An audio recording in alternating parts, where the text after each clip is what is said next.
ជំរាបសួរក៏ដូចជាសួស្តីបងប្អូនទាំងអស់គ្នាស្វាគមន៍មកកាន់ Channel ណាប៊ីសម្រាប់រឿងថ្ងៃនេះមាននៅមកបន្តសម្រាប់ក្រុមមេធាវីហេតុការណ៍ភាគទី3ជូនបងប្អូនទស្សនាបន្តនៅភាគមុនយើងបានដឹងហើយថាឥឡូវហ្នឹងគេស្រស់ស្រួលគ្នារួមដៃធ្វើការងារជាមួយគ្នាហើយបន្ទាប់ពីស្រស់ស្រួលគ្នាហើយហ្នឹងគេក៏ចាប់ផ្ដើមធ្វើការភ្លាមៗតែម្ដងហើយធ្វើឡើងដល់ជប់ជ្រៅហ្មងដល់ថ្នាក់ម្នាក់ៗទៅផ្ទះរៀងខ្លួនហើយអ្នកដែលនៅហ្នឹងគឺនៅតែ3នាក់ទេទូស្រីទូប្រុសហើយនឹងសាវយូទូស្រីគេដេញឲ្យសាវយូហ្នឹងទៅសម្រាប់ដែរប៉ុន្តែសាវយូថាអត់ទេគេចង់ទៅជួយទូស្រីអញ្ចឹងណាតែទូស្រីគេនិយាយបែបមកចាត់ទៅកាន់សាវយូថាសាវយូគាត់អត់បានបន្តសាវយូរឿងវីដេអូទេសាយូមិនចាំនៅជួយគាត់ទេទៅផ្ទះសម្រាប់ទៅសាយូលើតែអញ្ចឹងគ្នាខាំងនៅនឹងអ្នកគ្នាលើគ្នា slow ដល់ពេលទៅគាត់ថាហ្នឹងហើយចាំគាត់ទៅផ្ទះលើតែគាត់និយាយទាំងខកចិត្តអីចឹងគាត់គិតថាគាត់នៅនឹងគាត់អាចជួយអីទូស្រីបានគាត់នៅគាត់អត់បានបន្ទោសខ្លួនឯងអីចឹងណាឬក៏គាត់ថាខ្លួនឯងខុសអីទេនិយាយទៅកាលនេះមានគិតថាទូស្រីគាត់និយាយរឿងលើសតិចដែរហ្នឹងហើយតាមពិតទូស្រីយើងហ្នឹងមិនមែនមនុស្សអាក្រក់អីទេអ្នកគេចង់ឲ្យសាយូហ្នឹងបានសម្រេចអស់ចឹងក៏ធ្វើជានិយាយសាយូបែបហ្នឹងដើម្បីសាយូទៅផ្ទះអីចឹងហើយចំណាយគាត់ជាមួយនឹងទូប្រុសវិញនៅខំធ្វើការឡើងម៉ោង11យប់ហើយអត់ទាន់បានទៅផ្ទះទៀតហើយពេលហ្នឹងគេក៏និយាយគ្នាតិចទៅទូប្រុសគេថាមិនបានគ្រប់គ្រងគាត់ទូស្រីថាគេមិនគ្រប់គ្រងទូប្រុសទេគេគ្រាន់តែព្រមតាម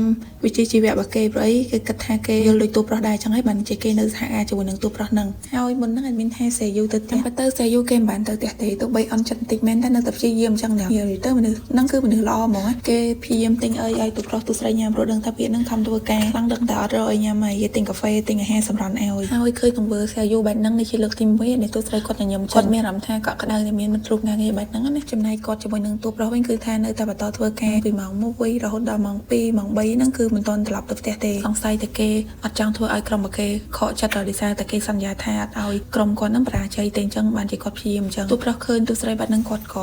រៀងបារម្ភដែរព្រោះអីឃើញទូស្រីញ៉ាំកាហ្វេច្រើនកែខ្លាំងមែនតើអញ្ចឹងហើយគាត់ក៏ជួយដូរកែវកាហ្វេហ្នឹងទៅជាតែវិញបន្ទាប់ពីខិតខំធ្វើការអស់រយៈពេលជាច្រើនម៉ោងហ្នឹងទូស្រីគេក៏រកឃើញចំណុចសំខាន់នៅកង្វះខ្វះខាតតែក្រុមហ៊ុនមុនរត់ឃើញហើយគឺពាក្យថាអាញាប័ណ្ណតែមួយគត់អញ្ចឹងកន្លែងហ្នឹងគេបកស្រាយច្រើនសម្រាប់រឿងក្តីមួយហ្នឹងប៉ុន្តែមានអត់សូវយល់ទេអញ្ចឹងមានសុំបកប្រែតាមតែគេនិយាយអញ្ចឹងណាហើយនឹងក៏ជាលើកទី1ដែរដែលទូស្រីបេះដូងថ្មរបស់យើងហ្នឹងគេ high five ជាមួយនឹងទូប្រុសអញ្ចឹងឲ្យសារតែគេរកឃើញចំណុចសំខាន់ដែលអាចឲ្យគេហ្នឹងផ្ញើទៅលោកសុងបានហើយបន្ទាប់មកពួកគាត់ក៏នាំគ្នាត្រឡប់ទៅផ្ទះវិញដើម្បីផ្លាស់សម្លៀកបំពាក់អីចឹងទៅហើយទៅពេលដែលដើរតាមផ្លូវហ្នឹងគេក៏ដើរនិយាយទូស្រីគេនៅតែបារម្ភខ្លាច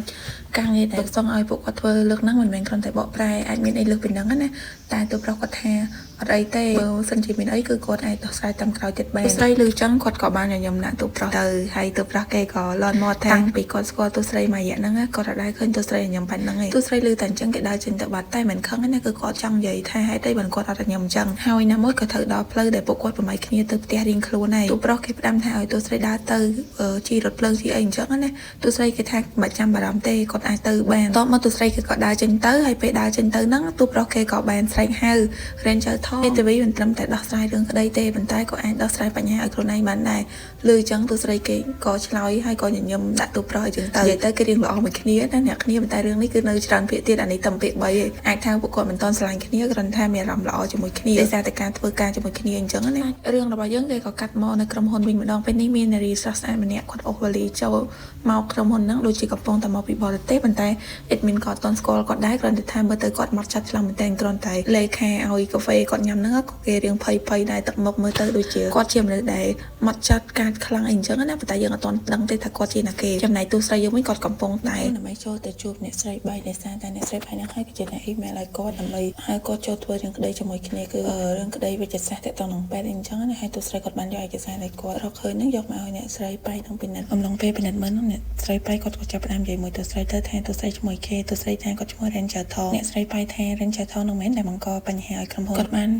នពិភាក្សាជាមួយលោកជាងហើយថានឹងឲ្យទូស្រីនៅធ្វើការបន្តទៀតទូស្រីគាត់ក៏និយាយទៅថាគាត់នឹងខំធ្វើការអស់ពីសមត្ថភាពប៉ុន្តែនិយាយមិនទាន់បានផុតពីមាត់ផងហ្នឹងអ្នកស្រីប៉ៃគាត់ក៏ហត់កំហុសដែលទូស្រីធ្វើឲ្យមានបញ្ហានៅក្នុងការ research មិញហ្នឹងទូស្រីលើទៅអញ្ចឹងគាត់ឡើងបាក់ទឹកចិត្តហ្មងអារបៀបថាតាំងចិត្តធ្វើបានល្អប៉ុន្តែវាអត់បានល្អហើយពេលដើរចេញមកក្រៅហ្នឹងគឺថាទឹកមុខគេឡើងសពូនខ្លាំងហ្មងដល់ថ្នាក់ក្រុមរបស់គេនឹងមើលហើយគឺមានអារម្មណ៍ថា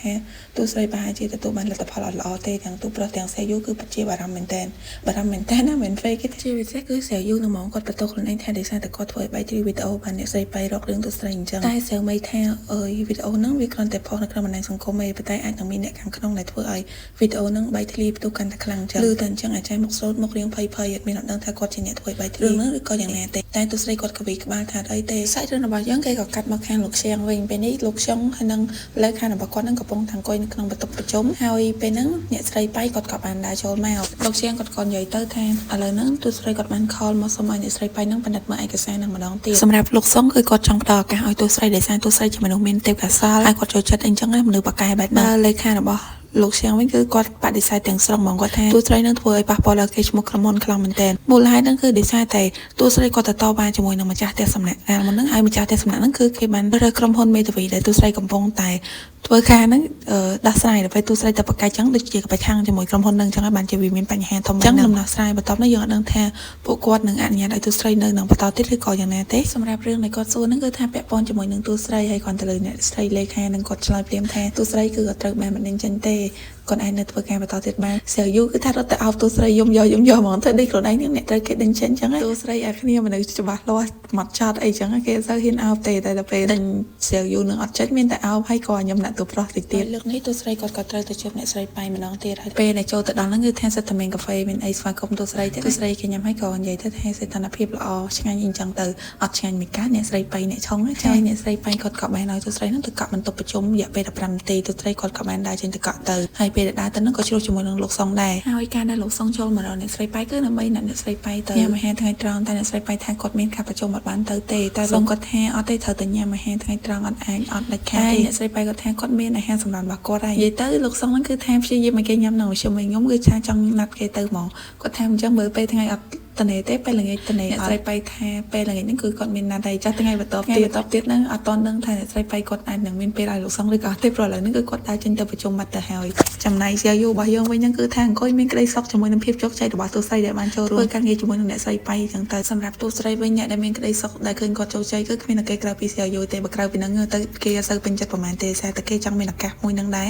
ហើយអ្នកខ្លះទៀតគិតថាទូស្រីហ្នឹងគឺថាមានខ្សែមានខ្នងទៀតដោយសារតែមានរឿងហើយនៅតែអាចចូលទៅធ្វើការមួយហ្នឹងទៀតបានជាយូអត់បានហ្នឹងគាត់ក៏ឆ្លើយទៅថារៀនចែកថងគឺគាត់មានសមត្ថភាពពិតបានជាគាត់មានឱកាសមួយហ្នឹងហើយឆ្លោះជាមួយនឹងលីក៏អស់ចិត្តទៅគឺថាស្រីនាងហ្នឹងគឺគេចង់ឆ្លោះជាមួយជាយូទៀតប៉ុន្តែសំណាងឲ្យបានយិនវៃជួយដោះស្រាយគឺថាត្រូវតទល់តំណែងឯងហើយបើទូប្រុសវិញគឺថាគេមកអីទេគេមិនអត់ចង់បានឱកាសមួយហ្នឹងទេប៉ុន្តែគេក៏ដឹងពីសមត្ថភាពរបស់ទូស្រីមករូបភាពបន្ទាប់គឺជាយូគេបានអរគុណទៅកាន់យិនវៃដែលបានជួយគេមុនហ្នឹងគេថាគោលក្បាលគេរៀង slow តាំងពីដើមមកម៉ាក់របស់គេជាមនុស្សលះហែប៉ុន្តែមានតែគាត់ទេនៅក្នុងគ្រួសារដែលមានគោលក្បាលប្រកងហើយគាត់អត់ហ៊ានតទល់អីជាមួយគេភ្លាមទេនិយាយចង់និយាយឡើងទៅដឹងថាជាយូនឹងគាត់មានមិត្តប្រុសហើយឥឡូវហ្នឹងគឺគាត់កំពុងតែបារម្ភដោយសារតែគាត់អត់ទាន់រកកន្លែងស្នាក់នៅបានណាហើយគាត់នៅសន្តាគារចំណាយរបស់គាត់ហ្នឹងគឺរៀងច្រើនទៅបីជាគ្រួសារមានលទ្ធភាពប៉ុន្តែគ្រួសារគាត់បានសង្កត់ឲ្យគាត់មកធ្វើការឆ្ងាយដល់ពេលកាំងទេអញ្ចឹងបើសិនជាគាត់ប្រាប់រឿងហ្នឹងទៅកាន់គ្រួសាររបស់គ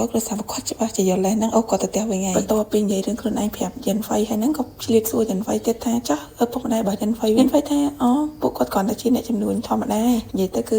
គាត់អត់ចង់ប្រាប់ការពិតដល់សាយូខ្លាចថាអ្នកគ្រួសាររបស់ពួកគាត់រៀបរៀងដល់តំណែងតំណងក៏ដូចជាកន្លែងធ្វើការរបស់គាត់អញ្ចឹងណាយិនវៃគេក៏បានផ្ដល់ការណែនាំឲ្យសាយូនឹងនិយាយជាមួយនឹងរេនចៅថងសាក់មើលទៅដោយសារពួកគាត់មានបញ្ហាដូចគ្នាតែសាយូថាឥឡូវហ្នឹងរេនចៅថងគាត់មានដំណោះស្រាយដោយសារគាត់សុំពយៈពេលម្ចាស់ផ្ទះឲ្យគាត់នៅបានមួយរយៈសិនប៉ុន្តែសម្រាប់គាត់ប្រហែលជាគ្មានសាយូថាមិនបានគិតចឹងក្នុងចំណោមអ្នកទាំងអស់គឺសាយូក្មេងជាងគេហើយអត់បានរៀនចប់ពីក្រៅប្រទេសទេឋានៈគ្រួសារក៏មកជុំវាមិនសូវជាមានណាហើយបានសាយូជាប់សាយូលឿនជាងគាត់រៀងកាំងដែរហ្នឹងព្រោះបានគិតចំណុចហ្នឹងគិតថាខ្លួនឯងអន់ធម្មតាអញ្ចឹងតាមពិតគឺគាត់មានសមត្ថភាពអ្នកគ្នាបានគាត់ជាប់និយាយទៅគេនិយាយគ្នាឡើងត្រូវគ្នាហ្មងពីនឹងលេខ best friend ខាងពីយូរសំខាន់គេឆ្លៀតប្រាប់យិនវៃថាបើសិនជាចង់ពិភាក្សាអីគឺអាចនាំមិត្តប្រុសមកពិភាក្សាជាមួយគេបានព្រោះគេនឹងប្រឹក្សាឲ្យអត់យកលុយអីយិនវៃថាគេនៅលីវគាត់ទៅលឺអញ្ចឹងសាយូឡើងកាំងហ្មងព្រោះសម្រាប់ក៏ស្អាតហើយមានសមត្ថភាពអញ្ចឹងមិនខ្វះទេបរោះដែលតាមស្រឡាញ់យិនវៃខ្លាចតែយិនវៃអត់ស្រឡាញ់គេតែយិនវៃថាគាត់អត់រើសអីលក្ខខណ្ឌរបស់គាត់គឺមានតែមួយគឺមិនមែនជាមេធាវីតែប៉ុណ្ណឹងអីក៏គាត់យកដែរអត់យល់ហ្មងខ្លួនឯងធ្វើមេធាវីប៉ុន្តែអត់ចង់បានសង្សារមេធាវីថាអញ្ចឹងធ្លាប់មានបទពិសោធន៍មានសង្សារជាមេធាវីមិនបានអត់ចង់យកចឹងទៅពេលនិយាយលេងជាមួយគ្នាមិនមកសទុះហ្នឹងយិនវៃគេក៏សុំចេញទៅមុននិសានតែគេមានការបន្ទាប់ពីយិនវៃចេញទៅហ្នឹងលីកើគេមកម្ដងហើយម្ដងហ្នឹងទៅចរិតផ្លែកដាក់សាយ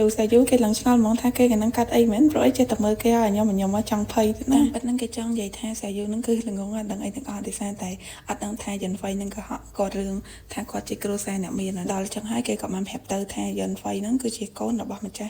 ់ក្រុមហ៊ុនមួយសាយូថាគេអត់បានរាប់អាន ยันไฟโดยสารแต่เนียงจีนเบียนออกจากมันพับใจปีเนียงเตะแต่ลีก็ยังนั่งคือแทดังไอเตมาเจ้าแทเสียอยู่นั่งเกจังรถแอนยันไฟโดยสารจังแบนลังถนัดลังไอจังเตยจำในยันไฟวิ่งเป็นนี่กระปองตันใหญ่จมูกหนังบองปลอกบักกอไทยเกมเป็นการนัดขึ้นในไงตรังนั่งนั่นรีไอเสียอยู่วิ่งคือแทเกอสบายจัดเตเกมเจียมันนึกกัดจันเตหยักเนี่ยเกจังไอเนี่ยเซ็งมือมอกฮาเกนั่งจิมนุกแดมันละอแต่ให้กอดจังกระแทกกอดนั่งรถแอนเกนำไปแต่ภาพไปยาวได้จังให้ไปแต่เคยยันไฟนั่งก็ใจแต่กัดเองจังยันไฟก็ตอนមានពេលដោះស្រាយជាមួយសើយូដែលសារតែឥឡូវហ្នឹងគឺគេដល់ពេលត្រូវរៀនទៀតហើយហើយលើកនេះមិនដឹងថាគាត់មានភារកិច្ចអីឬក៏រៀនពីអីទៀតទេហើយគ្រាន់តែលោកសងចូលមកដល់ថ្នាក់ភ្លាមហ្នឹងគឺថាគាត់បានទៅសារហ្មងថាលើកហ្នឹងក្រុមគាត់ហ្នឹងគឺធ្វើបានល្អហើយទោះបីជាមានភាពលំបាកនៅក្នុងការបកប្រែភាសាអង់គ្លេសឬក៏ឯកសារមានបញ្ហាមួយក្តីក៏ក្រុមរបស់ពួកគាត់នៅតែធ្វើបានល្អអញ្ចឹងណាឬតែអញ្ចឹងគេឡើងមើលមកគ្នាហ្មងព្រោះដឹងថាតាមពិតទៅឯល្បិចដាក់ឯកសារឲ្យមានបញ្ហាហ្នឹងគឺជាគំនិតរបស់ពួកគាត់សោះគឺមិនមែនធ្វើបានទេគឺគេចង់សាកល្បងតែថាពួកគាត់ហ្នឹងពិតជាអាចធ្វើជាមេធាវីជំនាញឬក៏អត់បើសិនជាពួកគាត់គ្រាន់តែបកប្រែមានន័យថាពួកគាត់អត់ជំនាញប៉ុន្តែពួកគាត់បានធ្វើដោយដែលក្រុមហ៊ុនធ្វើអញ្ចឹង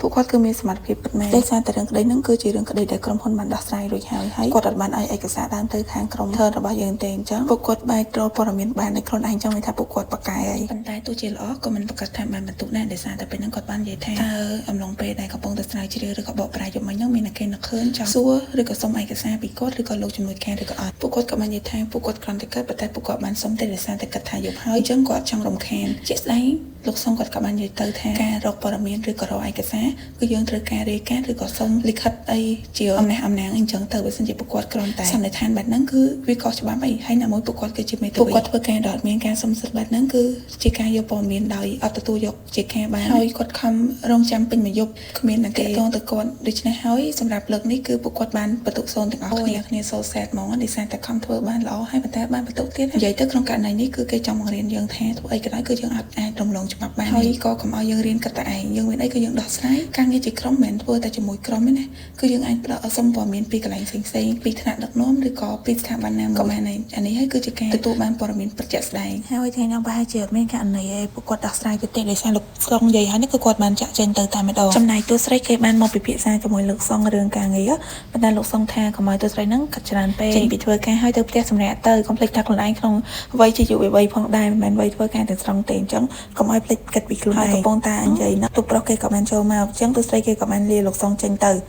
ៅប៉ុន្តែលោកសុងក៏នៅតែឆ្លៀតផ្ដាំទូស្រីដែរបន្ទាប់ពីផ្ដាំហើយហ្នឹងទូស្រីគេក៏ចេញទៅទូប្រុសគេនៅនិយាយជាមួយលោកសុងម្ដងដែលគេសុំឲ្យលោកសុងហ្នឹងពិចារណាឬបន្ទុកគេម្ដងទៀតដោយសារតែចង់ឲ្យលោកសុងវាតម្លៃពីការធ្វើរបាយការណ៍របស់គាត់ហើយគាត់បាននិយាយទៅថាចង់ធ្វើការជាមួយលោកសុងដោយសារតែលោកសុងជាមនុស្សបកកែទៅបីជាប៉ារបស់គាត់ជាមេធាវីហើយប៉ារបស់គាត់ហាមគាត់មិនក៏ដោយក៏ទូប្រុសនៅតែប្រឆាំងជាមួយប៉ារបស់គាត់ដែរនៅពេលហ្នឹងលោកសុងគាត់ក៏បានសួរទៅថាអូនិយាយចឹងប៉ារបស់ទូប្រុសជាមេធាវីត្រូវអត់ចឹងគាត់ជាមេធាវីនៅណាដែរទូប្រុសគេថាមេធាវីនៅឯស្រុកកំណើតធម្មតាហ្នឹងធម្មតាដូចមកឬក៏មិនទេណាគាត់ដឹងថាឥឡូវហ្នឹងគឺថាលោកសុងគេចេញវិទេសហើយចេញមកហ្នឹងគឺថាឃើញអ្នកស្រីប៉ៃអញ្ចឹងហើយគឺថាដាក់ហួរមិនកាត់ទេក៏ចូលទៅសួរតាក់ជាមួយអ្នកស្រីប៉ៃទៅគាត់ថាអ្នកស្រីប៉ៃហ្នឹងខំធ្វើការម៉េះដល់មកទៅផ្ទះហើយមិញហ្នឹងគាត់ខំនិយាយឲ្យក្រុមហេតុការណ៍របស់យើងហ្នឹងត្រឡប់ទៅផ្ទះឥឡូវអ្នកស្រីប៉ៃគឺជាគំរូឲ្យគេបែរជាមកធ្វើអញ្ចឹងអ្នកស្រីប៉ៃគាត់ថាគាត់ត្រូវទៅជួបភ្ញៀវអញ្ចឹងលោកសុងយើងហ្នឹងគឺថាព្យាយាមបង្ខំអ្នកស្រីប៉ៃខ្លាំងមែនទែនឲ្យគាត់ត្រឡប់ទៅផ្ទះវិញអញ្ចឹងទៅណាមួយអ្នកស្រីប៉ៃគាត់ក៏ត្រូវចេញដំណើរទៅប្រទេសក្រៅនៅថ្ងៃស្អែកដែរអញ្ចឹងទៅគាត់ត្រូវទៅផ្ទះដើម្បីជួបជុំកូនក៏ដូចជាសម្រាប់ដែរអ្នកស្រីប៉ៃដោយសារតែគាត់អស់អីប្រកែកជាមួយនឹងលោកសុងហ្នឹងគាត់ក៏ព្រមចេញទៅមកខាងក្រុមហ៊ុនពេលព្រឹកវិញពេលនេះទូស្រីកំពុងតែព្យាយាមនិយាយជាមួយលោកចាត់ការថាមិនបានអ្នកស្រីប៉ៃហ្នឹងអត់លើកទូរស័ព្ទគាត់លោកជំនួយការគាត់ក៏ប្រាប់ទៅថាឥឡូវហ្នឹងគាត់ប្រហែលជាកំពុងតែនៅលើយន្តហោះហើយទូស្រីមានការអីមែនហើយរឿងដែលទូស្រីរំខានចង់ជួបអ្នកស្រីប៉ៃគឺគ្មានរឿងអីតែគឺរឿងធ្វើការនឹងឯងទូស្រីគេបានចោះឈ្មោះការងារស្ម័គ្រចិត្តនៅថ្ងៃសៅរ៍ហ្នឹងដើម្បីដោះស្រាយប្រឹក្សាវិវាទផ្នែកច្បាប់ប៉ុន្តែគេស្ម័គ្រចិត្តអីចឹងទៅក្រុមហាត់ការរបស់យើងវិញគេកំពុងតែសប្បាយអណាដោយសារតែស្អែកហ្នឹងគឺថ្ងៃសុក្រសប្តាហ៍រយៈពេលមួយអាទិត្យហ្នឹងគឺពួកគាត់ហត់នៅក្នុងការដោះស្រាយករណីទី1ទី2នឹងខ្លាំងមែនតើហើយតទៅសប្តាហ៍ក្រោយមិនមានករណីទី3ក្នុងជុំទី1ឲ្យពួកគាត់ដោះស្រាយបន្តទៀតជាពិសេសគឺថាសៀវយូអាចារ្យមកស្រុតហ្នឹងគឺថាគេកំពុងតែសប្បាយអក្នុងការបានគេស្កប់ស្កល់អីចឹងទៅបើលីកើវិញក៏គេសប្បាយដែរដោយសារតែគេជាមនុស្សខ្ជិលធ្វើការទៅគឺមកក្រុមហ៊ុនហ្នឹងគ្មានតែគេអាសាធ្វើការទេកាត់រត់មានតែម្ដង មានតែទូប្រុសទូស្រីទេដែលគេបានចោះឈ្មោះធ្វើការស្ម័គ្រចិត្តបន្ថែមទៀតមកថ្ងៃស្អែកឡើងគឺថាគាត់មកដល់កន្លែងធ្វើការស្ម័គ្រចិត្តនឹងហើយគេដោះស្រាយរឿងដោយអត់យកប្រាក់អញ្ចឹងគឺថាមានប្រជាជនមកចូលរួមច្រើនខ្លាំងមែនទែនហើយកន្លែងហ្នឹងដូចជាគេតាំងពីពណ៌ផងមិនដឹងដូចតែឃើញមានលក់ជារបស់ញ៉ាំអីផ្សេងៗដែរហើយអ្នកដែលត្រូវការប្តឹងអីហ្នឹងគឺគេមកប្រឹក្សាច្បាប់ជាមួយខាងក្រុមមេធាវីស្ម័គ្រចិត្តនឹងឯងហើយទូប្រុសទូស្រីហ្នឹងគេមិនទាន់ដល់កម្រិតដែលត្រូវដោះស្រាយករណីទេគេគ្រាន់តែជួយសម្ផស្សផ្សេងៗណាតែចៃដន្យអីពេលហ្នឹងក៏មានលោកអ៊ំម្នាក់ឥឡូវហ្នឹងគាត់បានចូលនិវត្តន៍ហើយប៉ុន្តែគាត់បានទៅសេសភៅមួយប៉ុន្តែបញ្ហារបស់គាត់ហ្នឹងគឺត្រង់ script របស់គាត់ហ្នឹងត្រូវគេលួចចម្លងប៉ុន្តែគាត់គិតថារឿងទូចជាងគាត់អាចទៅរកមេធាវីបានទេតែទូប្រុសគេថាមិនមែនជារឿងទូចរឿងធំទេឲ្យតែលោកអ៊ំមានបញ្ហាគឺគេអាចជួយដោះស្រាយបានហើយគេក៏បានឲ្យលេខទូរស័ព្ទទៅលោកអ៊ំបើសិនជាលោកអ៊ំត្រូវការគឺអាចទាក់ទងមកគាត់បានអញ្ចឹងហើយហ្នឹងទូប្រុសគេក៏ត្រូវលើកទូរស័ព្ទហើយពេលហ្នឹងលោកអ៊ំគាត់ក៏បានសួរទូស្រីតែយើងមិនដឹងថាសួររឿងអ្វីទេរឿងរបស់យើងគ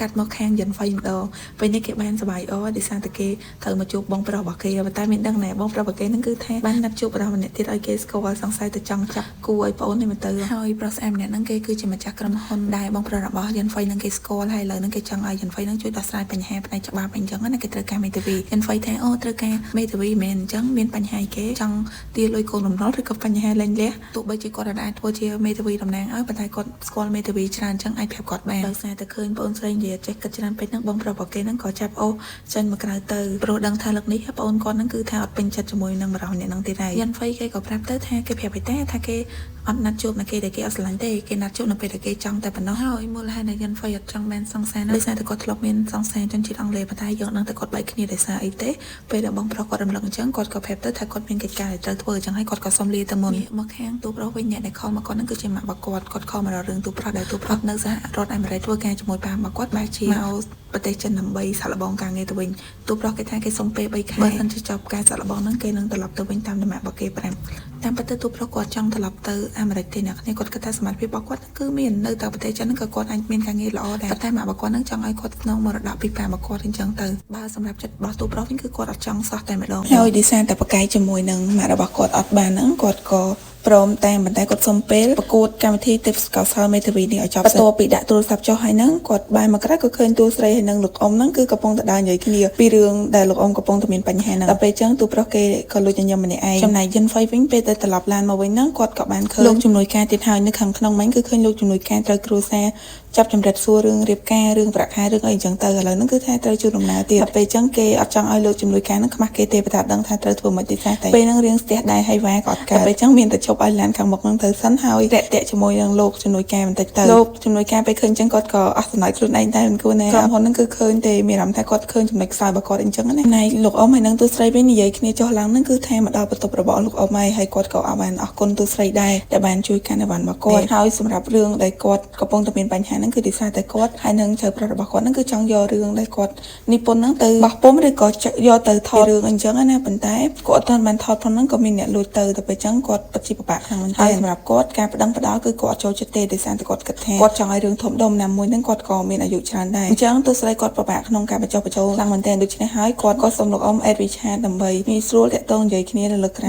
មកខាងលោកជំនួយការនឹងយិនហ្វៃវិញពេលនេះគេនិយាយរឿងត្រូវគ្នាដែរដោយសារតែគេត្រូវគ្រួសារបង្ខំឲ្យរៀបការនេះគ្នាសម្រាប់លោកជំនួយការគឺគាត់ស្រឡាញ់ដែរប៉ុន្តែគាត់អត់ទាន់មានសមត្ថភាពក្នុងការរៀបការចំណែកយិនហ្វៃគឺគាត់អត់ទាន់ជួបមនុស្សដែលគាត់ស្រឡាញ់ទេទោះបីជាគាត់មានឡានមានលុយមានគ្រប់យ៉ាងក៏ដោយក៏គាត់អត់ទាន់ជួបមនុស្សដែលគាត់ស្រឡាញ់ដែរប៉ុន្តែខុសពីលោកជំនួយការដែលគាត់ខ្វះខាតអញ្ចឹងមានតែគាត់ខំធ្វើការអញ្ចឹងដើម្បីទទួលបានអ្វីៗដែលគាត់ចង់បានហើយក៏អាចសំណងរៀបការតាមនៅចិត្តគាត់ហើយនឹងគ្រួសាររបស់គាត់ចង់ដែរនិយាយមកដល់កន្លែងនេះគឺ admin set ដែរមិនមែន set ជំនួសតួណាទេគឺ set ជំនួសខ្លួនឯងដូចខំក្រាស់លោកជំនួយការឥឡូវគឺដឹងថានៅក្នុងរឿងនឹងគាត់មានតួដែរអញ្ចឹង admin រៀង set ត្រីឯខាងក្រុមមេធាវីស្ម័គ្រចិត្តឯកយើងទាំងពីរនេះវិញគឺថាកំពុងតែមមាញឹកនឹងការងារខ្លាំងមែនទែនតែតែពេលហ្នឹងគឺមានលោកយាយម្នាក់គឺគាត់បានបាត់កូនស្រីរបស់គាត់ទូប្រុសឮតែអញ្ចឹងហ្នឹងគឺថាចង់ឲ្យលោកយាយទៅប្តឹងតែម្ដងប៉ុន្តែនៅពេលដែលលោកយាយឲ្យរូបកូនស្រីរបស់គាត់មើលហ្នឹងគឺថាបាក់ចកេះទូប្រុសខ្លាំងហ្មងដោយសារកូនស្រីរបស់គាត់ហ្នឹងគឺជាសត្វឆ្មាអ្នកគ្នាដូច្នេះហើយសម្រាប់ទូប្រុសដែលគាត់មកធ្វើជាមេធាវីស្ម័គ្រចិត្តហ្នឹងឥឡូវហ្នឹងគឺខ្លាចទៅជាអ្នករកសត្វឆ្មាហើយអ្នកគ្នាហើយគេរកឃើញហ្នឹងក៏បានឲ្យទៅលោកយាយវិញលោកយាយអរគុណខាងខ្លាំងមកពីលោកយាយហ្នឹងគឺមីងម្នាក់ទៀតគាត់ស្មានតែទូប្រុសហ្នឹងគឺជាអ្នកមើលសត្វប្រៃឃើញ ញទូប្រុស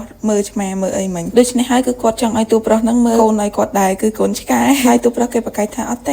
េអ្នកមីងនៅតែដេញទៅពេលអញ្ចឹងទៅក៏បានជារូបភាពកំប្លែងឲ្យទូស្រីសើចបន្តិចទៅចំណែកទូស្រីសើចសុកហ្នឹងក៏បានទទួលសារពីអ្នកស្រីប៉ៃថាឲ្យទូស្រីហ្នឹងកែឯកសារម្ដងទៀតអត់ទាន់យកទេអញ្ចឹងហើយមានអីទៀតគឺថាមានតែមកកែឯកសារហ្នឹងភ្លាមទាំងយកតែម្ដងបើទូប្រុសវិញគេកំពុងតែពិបាកចិត្តដោយសារតែគេបញ្ចុះបញ្ចូលលោកអ៊ំបានទេក្នុងការឲ្យលោកអ៊ំហ្នឹងដាក់ពាក្យបណ្ដឹងទូស្រីគេក៏ឲ្យទូប្រុសហ្នឹងយកចិត្តលោកអ៊ំចិត្តខ្លួនឯងបើមិនជាទូប្រុសមានគ្រួសារតែវ័យបែបហ្នឹងតើគាត់ត្រូវបញ្ចុះបញ្ចូលបែបមិនអញ្ចឹងណាទូប្រុសគេប្រកែកថាបើមិនជាគាត់មានគ្រួសារបែបហ្នឹងគ្រួសាររបស់គាត់ច្បាស់ជាមិនអញ្ចឹងទេដល់ពេលនិយាយជាមួយនឹងទូប្រុសអត់យកគ្នាទូស្រីគាត់ក៏សម្រេចចិត្តដាក់ទូរស័ព្ទដើម្បីឲ្យទូប្រុសហ្នឹងគេកាត់ឲ្យបានវិញឆ្ងាយជាងនឹងឲ្យរកវិធីដោះស្រាយចាំពេលមានវិធីអីផ្សេងហើយចាំខលមកពិភាក្សាជាមួយគាត់ម្ដងទៀតហើយគ្រាន់តែដាក់ទូរស័ព្ទចុះហ្នឹងក៏ឃើញអ្នកស្រីប៉ៃមកដូចគ្នាប្រហែលជាគាត់ទៅមកពីធ្វើការនៅក្រៅប្រទេសណាហើយពេលហ្នឹងគាត់ក៏ឆ្លៀតនិយាយទូរស័ព្ទជាមួយនឹងកូនរបស់គាត់ដែរបន្ទាប់ពីនិយាយហើយហ្នឹងគាត់ក៏សួរទូស្រីថាមកធ្វើអីទូស្រីថាគាត់មកធ្វើការងារដែលអ្នកស្រីប៉ៃគាត់ធ្វើហ្នឹងហើយអ្នកស្រីប៉ៃថានៅសំណាក់ទៅអស់ចាំស្អែកចាំធ្វើតែទូស្រីគេចង់ធ្វើឥឡូវអញ្ចឹងណាមើលទៅពីអ្នកមេកូនហ្នឹងគឺមិនខុសគ្នាទេធ្វើការដាច់យប់ដូចគ្នាខំប្រឹងធ្វើការដោយសារតែពួកគាត់ស្រឡាញ់ការងារហើយឃើញទូស្រីខំប្រឹងធ្វើការបែបហ្នឹងអ្នកស្រីប៉ៃគាត់ក៏មិនដាច់ចិត្តដែរគាត់ក៏ជួយប្រាប់ចំណុចខ្វះខាតដល់ទូស្រីអញ្ចឹងណាថាទូស្រីគឺធ្វើហ្នឹងវិភាគបានល្អហើយប៉ុន្តែគាត់នៅខ្វះចំណុចសន្និដ្ឋានគឺអត់ទាន់ច្បាស់លាស់ហើយខ្វះអីហើយចំណុចផ្សេងទៀតអញ្ចឹងទៅនិយាយទៅគាត់មិនជាការឬក៏អាក្រក់អីណាទេតែគាត់ជាមនុស្សដែលច្បាស់លាស់នឹងការងារទូស្រីស្ដាប់ឮហើយគាត់ថាគាត់នឹងព្យាយាមធ្វើឲ្យបានល្អតែអ្នកស្រីប៉ៃថ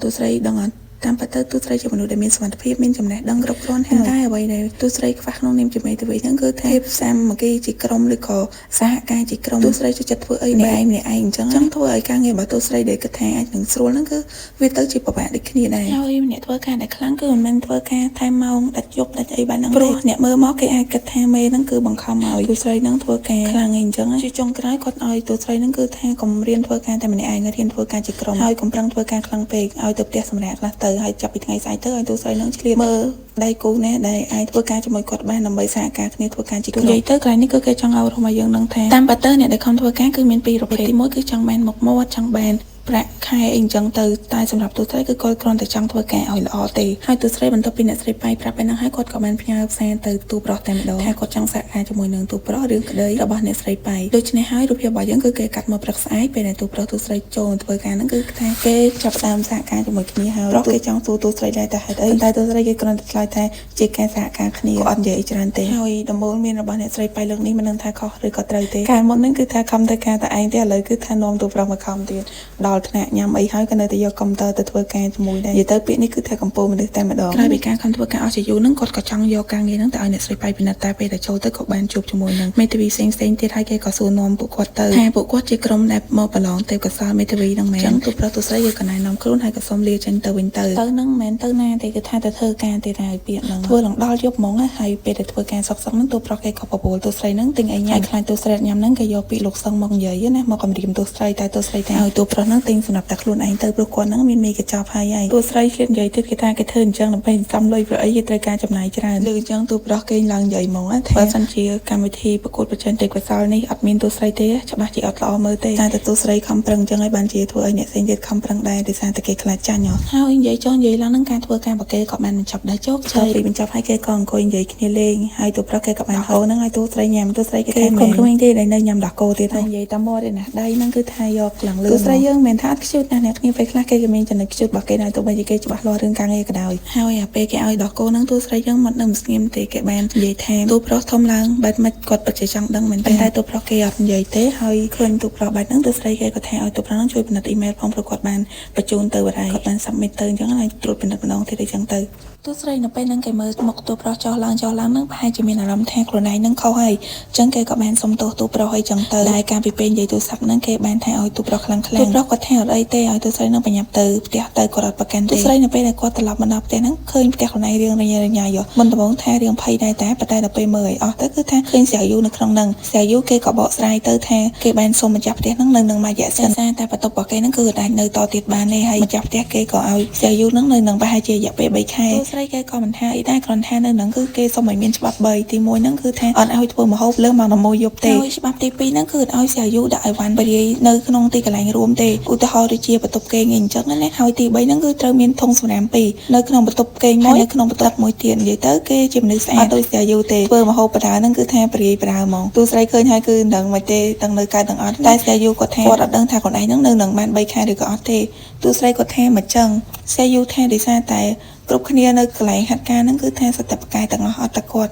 ់ចឹងគាត់គិតថាគាត់នៅម្ដងមួយខែផងអាចនឹងធ្លាក់ត្រឡប់ទៅផ្ទះវិញគាត់ថាម៉ែទូស្រីថាបើសិនជាស្រីយូចង់ធ្លាក់អញ្ចឹងចាំបាច់ត3ខែទៅអីទៅលើហ្មងទៅបើសិនជាគេចង់ជាប់វិញគេអត់និយាយរឿងធ្លាក់ទេគេប្រកាសជាខំប្រឹងឲ្យបានជាប់ហើយស្រីយូលើតែអញ្ចឹងគេចាប់ដើមស្ងាត់មកទៀតហើយទូស្រីនិយាយអីមកខ្លាំងគឺគេរកពាក្យបកាយអត់បានទេចឹងហើយគេក៏រត់ទៅមើលមីរបស់គេអញ្ចឹងទៅព្រោះឥឡូវហ្នឹងរៀងរីកដែរភ្លេចមើលមកញ៉ោះហើយគេក៏បានហៅទូស្រីហ្នឹងឲ្យនៅញ៉ាំមីមួយគេតែទូស្រីថាគេឃ្លានទេហើយអ្នកអត់ឃ្លានយើងហ្នឹងគឺថាគ្រាន់តែមកដឹងទេទៀតប៉ិតហ្នឹងគឺថាស្រីយូដាក់មីឲ្យញ៉ាំហ្នឹងគឺថាហត់ឡើងអស់ហ្មងស្រីយូថាមីរបស់គេនឹងឆ្ងាញ់ខ្លាំងមែនមិនទូស្រីញ៉ាំច្រើនអញ្ចឹងទូស្រីថាធម្មតាទទួលយកបានរសជាតិយូក៏និយាយទៅថាទូស្រីនឹងគឺជារកដូច boyfriend របស់គេគឺឲ្យតែពេលគេធ្វើអីឲ្យញ៉ាំហ្នឹងគឺនិយាយថាទទួលយកបានទាំងដែលទៀតប៉ុណ្ណឹងគឺឆ្ងាញ់អីអញ្ចឹងណាមាត់ខុសពីចិត្តទូស្រីគេក៏ញញឹមឲ្យដើរចូលទៅក្នុងទៅនិយាយទៅពីមុនណាគឺញ៉ាំតែមីនៅក្នុងម៉ែទេចាំមើលស្រាយូមកគឺថាដឹងតែធ្វើម្ហូបឲ្យញ៉ាំរងថ្ងៃហ្មងសំខាន់ឥឡូវហ្នឹងដឹងមិនទេងាកឆាតទៅទូប្រុសគ្រាន់តែពេលឃើញអ្នកស្រីបាយគេ reply email ថាកូដហ្នឹងគឺថាឆាប់ប្រាប់ទូប្រុសទៀតហើយអ្នកគ្នាទៅឥឡូវគេនឹកឃើញតែទូប្រុសហ្មងណាមានសង្ស័យថាមានដំណឹងល្អឆាប់ហើយមើលទៅកាត់មកពេលព្រឹកឡើងនេះគឺថាទូស្រីគេបានមកដល់ office មុនទៀតហើយទូប្រុសនៅពេលដែលចូលមកឃើញគាត់ក៏បាននិយាយទៅថាទូស្រីហ្នឹងមកដល់មុនគាត់ទៀតហើយទូស្រីគេក៏និយាយទៅថាយប់មិញហ្នឹងគាត់បានរឿងរបស់លោកអ៊ំម្ដងហើយតាមពិតទៅគឺអ្នកដឹកនាំគាត់ជាអ្នកច្រឡំពាក្យក្រងភាសារបស់ស្រុកកំណើតលោកអ៊ំដីសារតែគេបកផ្លាយខុសអញ្ចឹងណាទូប្រុសគេឡើងលើកមេដៃមកតែសំខាន់និយាយត្រូវគ្នាតាមផ្លែតទេកុំអីនឹងរត់ឆ្លុះគ្នាទៀតហើយកុំតែស្រាយូគេរត់មកតន់ទេដោយសារដល់ម៉ោងចូលវគ្គករណីថ្មីហើយសម្បីតែលីកើហ្នឹងក៏គេដើរចូលមកដែរហើយការដែលគេត្រូវចូលវគ្គថ្មីភ្លាមហ្នឹងដោយសារតែលើហ្នឹងគឺមានករណីថ្មីមួយទៀតហើយតាក់ទងជាមួយនឹងមន្ទីរពេទ្យហើយនឹងតារាសម្ដែងដោយកញ្ញាសៀលហ្នឹងគឺគាត់ជាតារាម្នាក់ដែលគាត់កំពុងតែមានប្រជាប្រិយភាពហើយគាត់បានឃើញមន្ទីរពេទ្យហ្នឹងគឺថាយករូបគាត់ដោយចេតនាដើម្បីធ្វើជា poster អីតាក់ទាញអីចឹងទៅទាំងនេះទៀតប៉ុណ្ណឹងគឺគាត់អត់បានវះកាត់ការសម្ផស្សឬក៏សម្រក់ទម្ងន់អីនៅមន្ទីរពេទ្យហ្នឹងទេនិយាយទៅមន្ទីរពេទ្យហ្នឹងគឺមន្ទីរពេទ្យកាយសម្ផស្សហ្នឹងអ្នកគ្នាសែលយូអាគេកំពុងតែ focus ហ្នឹងគឺគាត់ឡើងភ្ញាក់ផ្អើលមកដោយសារតែគាត់ fan កញ្ញាសែលហ្នឹងជាក់ស្ដែងគេមិនបានយករូបកញ្ញាសែលហ្នឹងផ្ទាល់ទេគឺគេធ្វើជាគំនូរជីវចលអីចឹងទៅតែយ៉ាងណាក៏ fan គេនៅតែមើលដឹងដែរថាជារូបកញ្ញាសែលចឹងហើយបានជាកញ្ញាសែលគេប្តឹងនៅពេលហ្នឹងដែរលោកជំនួយការគាត់ក៏បានប្រាប់ទៅថាករណីនេះគឺគាត់មានពេល3ថ្ងៃដើម្បីដោះស្រាយរឿងក្តីមួយហ្នឹងហើយគាត់នឹងផ្ញើឯកសារបន្ថែមផ្សេងដើម្បីឲ្យគេតាមអ៊ីមែលអីចឹងទៅអាចារ្យមកសូលពេលហ្នឹងគេនៅមានចម្ងល់អត់ទាន់អស់អញ្ចឹងគេក៏បានរត់តាមលោកជំនួយការដើម្បីសួរបន្ថែមដោយសារតែគេមានអារម្មណ៍ថាខ្លួនឯងហ្នឹងគឺធ្វើអត់សូវបានល្អហើយរៀងខ្សោយជាងគេអញ្ចឹងណាអញ្ចឹងគាត់គិតថាគាត់នឹងអាចនឹងធ្លាក់ដោយសារតែក្នុងចិត្តរបស់គាត់ហ្នឹងគាត់គិតថា Ranger Thong ហើយនឹង Junction ហ្នឹងគឺជា top នៅក្នុងកម្មវិធីប៉ុន្តែអញ្ចឹងគាត់ដូចជាអត់មានចន្លោះណាដើម្បីចូលទៅប្រកួតប្រជែងសោះហ្មងលោកជំនួយការក៏និយាយទៅតែគាត់យល់ពីអារម្មណ៍មួយហ្នឹងដោយសារតែគាត់ក៏ធ្លាប់ចូលនៅក្នុងចំណុចមួយហ្នឹងដែរប៉ុន្តែត្រូវចាំថាការសាកល្បងការប្រកួតប្រជែង3ខែនេះគឺជាឱកាសមួយឲ្យយើងអាចទាយដឹងបាននៃឋានៈគេជាមនុស្សដែលប្រកែបំផុតតើតើយើងបញ្ជាប្រកួតមួយហ្នឹងមិនយើងដឹងអញ្ចឹងកុំបោះបង់ចោលឱកាសខ្លួនឯងលឿនអញ្ចឹងអាចារ្យមកស្រុតគេក៏រៀងមានកម្លាំងវិញអញ្ចឹងគេក៏បានដើរទៅធ្វើកិច្ចការបន្តទៀតទៅតែអាចារ្យមកស្រុតដើរទៅភ្លាមអ្នកស្រីធានដែលជាមេធាវីទី1ខាងវិវាទហ្នឹងគាត់ក៏បានដើរម្នាក់តែម្ដងដោយសារតែពួកគាត់នឹងរៀងស្គាល់គ្នាយូរដែរលោកជំនួយការគាត់ក៏និយាយទៅថាអ្នកស្រីគឺថាអត់ផ្លាស់ប្ដូរតែម្ដងសម្រាប់នៅតែស្អាតនៅតែខ្លាំងអីអញ្ចឹងនិយាយទៅគេកោតសរសើរអ្នកស្រីធានហ្នឹងអត់ចាញ់អ្នកស្រីប៉ៃប្រហែលទេខ្លាំងដូចគ្នាប៉ុន្តែអ្នកស្រីធានគឺគាត់មិនធានប្រកួតប្រជែងជាមួយលោកស្រីប៉ៃទេដោយសារតែពួកគាត់មានចំណុចខ្លាំងប៉ុន្តែបទពិសោធន៍ហ្នឹងក៏ខុសគ្នាអញ្ចឹងណាហើយពួកគាត់ក៏និយាយលេងជាមួយគ្នាប្រហែលជាពួកគាត់ធ្លាប់ធ្វើការជាមួយគ្នាផងក៏មិនដឹងដែរតពេលនិយាយគ្នាហើយហ្នឹងពួកគាត់ក៏ប្រម៉ែកគ្នាទៅធ្វើការរៀងខ្លួនសម្បីតែក្រុមធនរបស់យើងហ្នឹងគឺថាកំពុងតែស្វាស្វែងធ្វើការដូចគ្នាមិនថាទូស្រីអាចារ្យមុខស្លូតសែលយូជាងឈិនលីកើឬក៏ជើនៀនយិនហ្វៃទេគឺថាម្នាក់ស្វាស្វែងបីធ្វើរឿងក្តីមួយនឹងខ្លាំងមែនតើហើយដើម្បីដោះស្រាយរឿងក្តីមួយនឹងបានល្អមិនមែនគ្រាន់តែអង្គុយរកឯកសារទេគឺគេក៏បានជួបជាមួយលោកឆាងម្ដងទៀតដើម្បីឲ្យលោកឆាងផ្ដល់អនុសាសន៍ក្នុងការប្រមូលផុសតាងក៏ដូចជាព័ត៌មានផ្សេងពីរឿងក្តីមួយនឹងនេះសារតែពួកគាត់គឺអត់មានបទពិសោធន៍ក្នុងការប្រមូលផុសតាងផ្សេងនឹងទេវគ្គនេះគេអត់នៅសាំញ៉ាំយូរទេគ្រាន់តែលោកឆាងចូលមកភ្លាមហ្នឹងគឺថាគាត់បាក់ដៃឲ្យសួរហ្មងតែគេចង់សួរអីគឺថាសួរមកទូស្រីគេក៏ចាប់ផ្ដើមសួរមុនគេតែម្ដងពីទូស្រីសួរហើយអ្នកផ្សេងទៀតគេក៏ចាប់ផ្ដើមសួរបន្តគ្នាដូចជាទូប្រុសសួររួចរាល់ហ្នឹងគេក៏ចាប់ផ្ដើមបំបែកគ្នាទៅធ្វើរឿងក្តីបន្តទៀតតែម្ដងហ្នឹងទៅហ្នឹងគឺលោកជំនួយការគាត់ក៏បានផ្ដាំដែរថាអ្នកដែលបានបន្ទុកច្រើនជាងគេហ្នឹងគឺ20បន្ទុកហើយគាត់ក៏ប្រាប់ថាគាត់នឹងបញ្ជូនឯកសារពាក់ព័ន្ធជាមួយនឹងរឿងក្តីហ្នឹងឲ្យទៅតាមក្រោយនិយាយហើយហ្នឹងគ្រប់គ្នាគេក៏ទទួលបានហើយក៏ចេញទៅធ្វើការរៀងខ្លួនបន្ទាប់ពីធ្វើការ ហើយនឹងក៏ដល់ម៉ោងព្រេកអញ្ចឹងហើយគេក៏បាននាំគ្នាទៅញ៉ាំអាហារនៅកង់ទីនេះអញ្ចឹងទៅហើយពេលទៅញ៉ាំអីហ្នឹងទោះស្រីគេដាក់ម្ហូបដាក់បាយហើយហ្នឹងគេរកទៅអង្គុយតុតែងាកទៅក៏ឃើញស្យាយូអង្គុយចាំគេរួចជាសាច់ហ្មងសំខាន់ណាស់សិតតែដាក់របស់នៅលើតុទៀតខ្លាចទោះស្រីអត់មកអង្គុយអញ្ចឹងខ្លាចគេត្រាំតុហ្នឹងទៅអញ្ចឹងទោះស្រីឃើញអញ្ចឹងគាត់ក៏ដើរទៅរកស្យាយូតែម្ដងស្យាយូហ្នឹងគេចង់មកសុំទោសដែលមុនហ្នឹងនៅក្នុងបន្ទប់ប្រជុំហ្នឹងគេកាន់ជើងខាងទូប្រុសគេខ្លាចទូស្រីខឹងតែតាមពិតទៅទូស្រីបានខឹងទេហើយទូស្រីក៏ថាឲ្យទៅថាស្យាយូហ្នឹងអត់សមទួជាមេធាវីសោះហ្មងតែយ៉ាងណាក៏អរគុណដែរឲ្យទឹកដោះគោជូរគាត់ស្យាយូឃើញអញ្ចឹងគាត់ក៏និយាយទៅថាហេតុអីបានទូស្រីហ្នឹងខណ្ឌចែកដែនច្បាស់ម៉េះអត់ចង់ជាពាក់គុណណាគេមែនទាំងអ្វីដែលគេឲ្យទាំងសម្ភារៈប្រើប្រាស់ផ្សេងៗនៅក្នុងផ្ទះហ្នឹងគឺទូស្រីបែងចែកដាច់ដោយឡែកហ្មងហើយបើមិនជាគេឲ្យរបស់អីមួយហ្នឹងគឺទូស្រីចង់បានទេទូស្រីខ្លាចជាពាក់គុណគេមែនតែងតែសងគេវិញរហូតនិយាយហើយហ្នឹងគាត់ក៏សួរទៀតថាគាត់ហ្នឹងនិយាយត្រូវអត់នេះជាអីដែលគាត់ឃើញជាក់ស្ដែងតាមការសង្កេតណាទូស្រីគេក៏ថាឲ្យស្យាយូទៅថាបកកាយសង្កេតពេកឥឡូវហ្នឹងគឺថាមហូបចិត្តអស់ហើយស្យាយូឃើញចឹងឡើងស្លន់ហ្មងខ្លាចអស់មហូបញ៉ាំតែយ៉ាងណាក៏អត់ភ្លេចបញ្ជាក់ដែរថាគេហ្នឹងគឺជាមនុស្សដែលបកកាយសង្កេតទូស្រីឃើញចឹងក៏ញ៉ាំហើយឲ្យញ៉ាំអីទៅប៉ុន្តែពេលដែលងើបមកហ្នឹងឃើញមនុស្សមកអង្គុយតុហ្នឹងស្មានតែស្យាយូតែតាមពិតទៅគឺអាចចាយមកស្លូតសោះការដែលគាត់មកហ្នឹងដោយសារតែករណីទី3នេះគឺត្រូវធ្វើការជាក្រុមទៀតហើយជំរឿគឺមានតែ2ក្រុមទេក្រុមទូប្រុសជាមួយនឹងក្រុមទូស្រីដូច្នេះហើយអាចចាយមកស្លូតគាត់មកសុំទូស្រីចូលដោយសារតែគាត់យល់ស្របជាមួយនឹងកំណត់ទូស្រីគាត់ចង់សហការជាមួយនឹងទូស្រីដូច្នេះហើយសម្រាប់មកគឺក្រុមទូស្រីមាន3នាក់អាចមកស្លូតចូលនាងជាមួយនឹងទូស្រីចំណែកក្រុមទូប្រុសគេមាន4នាក់បើស្យាយូវិញគឺអត់ចោលអាចរឹកបារម្ភពីអាចមកស្លូតទេឃើញគេមកសេសិតនេះគឺសួររហូតថាមានបញ្ហាអីអត់មានអីឲ្យគេជួយអត់បាទអាចមកស្លូតហើយនឹងស្យាយូវិញគេមានភាសាគ្នាតែរឿងការងារទេសូម្បីតែរឿងមិត្តប្រុសរបស់គេហ្នឹងក៏គេល្អប្រាប់គ្នាដែរដោយសារតែអាចមកស្លូតហ្នឹងគេប្រកាយមានអារម្មណ៍ថាចង់សាររបស់គាត់ហ្នឹងគឺទុកគាត់ពីសិនចាំអញ្ចឹង take care គាត់ខ្លាំងពេកងាកបារម្ភងាកខលសួរអីចឹងទៅតែស្យាយូហ្នឹងគឺប្រកាយខ្លាំងមែនតើនិយាយដល់តែអាចមកស្លូតមានអារម្មណ៍ល្អឡើងវិញបន្ទាប់មកហ្នឹងដល់វគ្គយិនហ្វៃគេមកសួរស្យាយូហ្មងថាស្យាយូមួយរយៈនេះមានរឿងអីបានចេះតែកិច្ចមកគេស្យាយូគេកវីក្បាលរៀងភ័យគេថាមានអីទេមានអីទេយិនហ្វៃថាបើសិនជាមានអីគឺអាចឲ្យគាត់ជួយបានដល់អញ្ចឹងស្យាយូគេក៏ដាច់ចិត្តនិយាយទៅថាហេតុអីបានយិនហ្វៃហ្នឹងក៏ហក់គាត់ចាត់ទុកគាត់ជាមិត្តភក្តិអីមែនឃើញស្យាយូអត់ឆ្លើយហ្នឹងគាត់ក៏ដឹងហើយតែប្រហែលជារឿងគ្រួសាររបស់គាត់ហ្នឹងហើយមកទៅដូច្នេះហើយគាត់ក៏និយាយឲ្យស្យាយូហ្នឹងអស់ចិត្តមកទៅថាគាត់អត់បានចង់ធ្វើជាមិត្តជាមួយស្យាយូទេប្រហែលជាគាត់និយាយតាមបខំទេមកទៅបើស្យាយូលឺអញ្ចឹងគឺថារៀងទឹកផ្នែកលេងអឡូមកដល់ផ្ទះហ្នឹងគឺថាសេតទៀតហើយតែទោះបីជាសាច់យ៉ាងណាមកដល់ផ្ទះវិញគេក៏បានលេងឆាតជាមួយនឹងមិត្តប្រុសរបស់គេដែរតែលេងបានតែតិចហ្នឹងក៏មានអ្នកខលមកគាត់ដល់ពេលអញ្ចឹងគាត់ក៏បានចេញទៅនិយាយទូរស័ព្ទនៅខាងក្រៅតុកកុំព្យូទ័រដែលកំពុងតែនិយាយឆាតជាមួយសង្សាររបស់គាត់ហ្នឹងចាតែពេលដែលចូលមកវិញហ្នឹងក៏ឃើញទូស្រីកំពុងតែញ៉ាំទឹកហ៎អញ្ចឹងគេក៏និយាយលេងជាមួយគ្នាទៅស្យាយូក៏ឆ្លៀតល្អប្រាប់តិចដែរថាការងាររបស់គាត់ហ្នឹងគឺទៅល្អទេតែសារនេះទូស្រីគេឆ្លើយបែបសុភាពដាក់ស្យាយូថាប្រហែលជាអត់អីទេបន្ទាប់មកគេក៏កាត់មកពេលព្រឹកឡើងពេលនេះគឺក្រុមទូស្រីហ្នឹងគេត្រូវឡើងប្រេសិនមុនគេដោយសារតែក្រុមទូប្រុសហ្នឹងគេអត់តន់រីករាយអ្វីដែលគួរឲ្យភ្ញាក់ផ្អើលហ្នឹងពេលដែលក្រុមទូស្រីឡើងប្រេសិនប្រធានបទរបស់ទូស្រីហ្នឹងគឺដូចទៅនឹងក្រុមរបស់ទូប្រុសខ្លាំងមែនទែនដល់ថ្នាក់សម័យតែស្យាយូនៅពេលដែលមកដល់ឃើញជើងគាត់ឡើងភ្ញាក់ផ្អើលឡើងស្លុតមកព្រោះគាត់កំពុងតែសង្ស័យថាទូស្រីហ្នឹងគឺជាអ្នកលួចមើលឯកសារនៅក្នុងកុំព្យូទ័ររបស់គាត់អីអញ្ចឹងទៅធ្វើឲ្យឯកសារទាំងអស់ហ្នឹងបែកធ្លាយណាដោយសារតែយប់មិញគាត់បាននិយាយទូរស័ព្ទឲ្យគាត់បានចេញទៅពេលដែលត្រឡប់មកវិញឃើញទូស្រីហើយទូស្រីនិយាយដល់ស្រួលមួយគាត់ទាំងនៅរ៉ូដនទូស្រីអត់និយាយចឹងទេតែយើងអត់ទាន់ដឹងថារឿងរ៉ាវបែបម៉េចទេគ្រាន់តែដឹងថាពេលដែលក្រុមទូស្រីឡើងប្រេសិនរីករាល់ហ្នឹងគឺទទួលបានការកោតសរសើរខ្លាំងមែនទែនថាក្រុមរបស់គាត់ធ្វើបានល្អបើមកស្យាយូវិញគាត់ដូចជាហួសចិត្តបន្តិចបាក់ទឹកចិត្តបន្តិចមិនទេដោយសារតែគាត់មានអារម្មណ៍ថាគាត់អត់ដឹងថាត្រូវទុកចិត្តណាគេបានណាដូច្នេះហើយគាត់ក៏បានយករឿងហ្នឹងខលទៅប្រាប់មិត្តប្រុសរបស់គាត់មិត្តប្រុសរបស់គាត់គ្រាន់តែឮចឹងគឺថាសប្បាយចិត្តមកដឹងថាការដែលមានរឿងហ្នឹងមកពីគាត់ឬក៏មិនទេអានេះគ្រាន់តែការសង្ស័យរបស់ឯងទេព្រោះពេលហ្នឹងគាត់បាននិយាយថាដូចដែលគាត់ធ្លាប់ប្រាប់ចឹងថាអត់មានមិត្តភក្តិល្អនៅកន្លែងធ្វើការទេគ្រប់គ្នាចាំតែជន់បលិចយើងទេស្យាយូឮតែអញ្ចឹងគ្នាឡើងយំមកហើយឡើងប្រាប់សង្សាររបស់គាត់មកថាគាត់នឹងទៅវិញហើយគាត់ចង់ទៅវិញសង្សាររបស់គាត់ឮតែអញ្ចឹងគាត់ក៏និយាយទៅថាគាត់នឹងទៅទីក្រុងប៉េកាំងដើម្បីទទួលស្យាយូមកវិញចំណែកស្យាយូវិញបន្ទាប់ពីនិយាយទូរស័ព្ទហើយគេក៏បានដើរមកជួបធីមរបស់គេតែលីកហ្នឹងមិនដឹងពីស្អីអ្នកគ្នាគ្រាន់ឃើញមកគ្នាព្រាមគឺថាបន្ទោសគ្នាយកមកថាច្បាស់ណាស់ថាទូស្រីហ្នឹងគឺជាអ្នកលួចយកអ្នករបស់ពួកគេដោយសារពួកគាត់នៅផ្ទះជាមួយគ្នាដោយសារតែស្យាយូនឹងទុកចិត្តទូស្រីពេកយិនហ្វៃលឺអញ្ចឹងគេក៏ស្ដីឲ្យលីកបន្តិចទៅគ្រាន់តែការប្រេសិនរបស់ពួកគាត់ដូចគ្នាហេតុអីក៏ចាំបាច់បន្ទោសស្យាយូអញ្ចឹងចំណែកទូប្រុសវិញគេក៏គិតដូចនេះដែរគេគិតថាមិនមែនទូស្រីទេដោយសារគាត់គិតថាសម្រាប់ទូស្រីគឺមិនមែនបែបហ្នឹងទេតែយើងអត់ដឹងថាសាច់រឿងនឹងទៅជាយ៉ាងណាតទៀតទេដោយសារតែឥឡូវហ្នឹងគឺភាគទី4របស់យើងគឺបានឆ្លើយតែប៉ុណ្្នឹងហើយកុំភ្លេចតាមដានជាមួយនឹងមានភាគបន្តទៀតណាអរគុណជម្រាបលាបាយ